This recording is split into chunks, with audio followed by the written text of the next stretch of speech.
this is a quick tutorial on how to do a concave curve with a flat fell seam. So to do your concave fell seam, we'll start with our 2 pattern pieces, got our wrong sides together, and then we are going to just sew along this curve with a 15mm seam allowance. Drop the needle in, and then I like to remove this first pin. Just do a couple of stitches and then a little back stitch. And then follow this all the way around. We'll give this a quick iron, quick press, and then this side has got our bobbin thread, this side has got our top stitch thread. So if we were to open out this seam, it won't lay flat, but we want our top thread to be visible so we know that this side of the fabric is going to be folded over.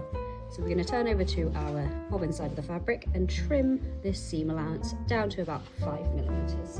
And take your time with this because you don't want it to go too small or too big, because you need to be able to trap this fabric underneath and make sure we're not catching this side at the same time. So there you can see we've got one side trimmed and one side the full 15mm. So now we're going to place it down this way and we're going to fold over this seam allowance here by about 5-6mm and give that a nice press all the way around. And you will find that some pieces don't seem to sit too flat.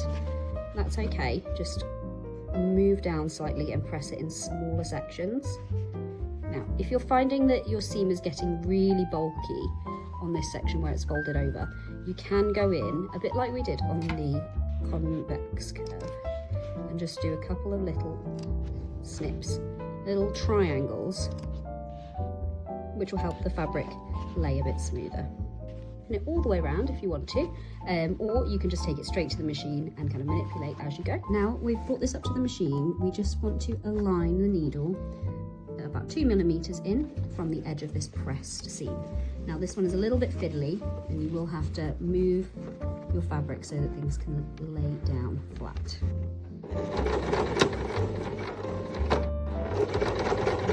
And you just follow your seam, but you will have to stop quite frequently and just fold your fabric.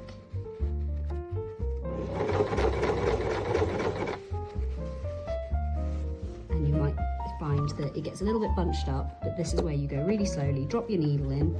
You can even lift your presser foot and move your fabric around so that you can get it all to lay flat.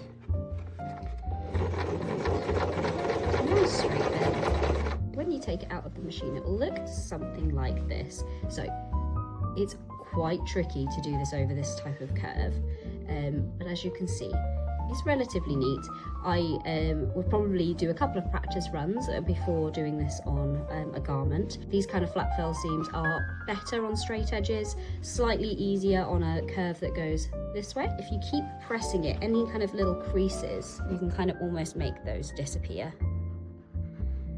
And then on the inside, again, no raw edges, and any creases you see like this, you can also give those a press. And this would be a good time to get out your tailor's ham, and then you can really get that curve out nice and flat and remove these little creases.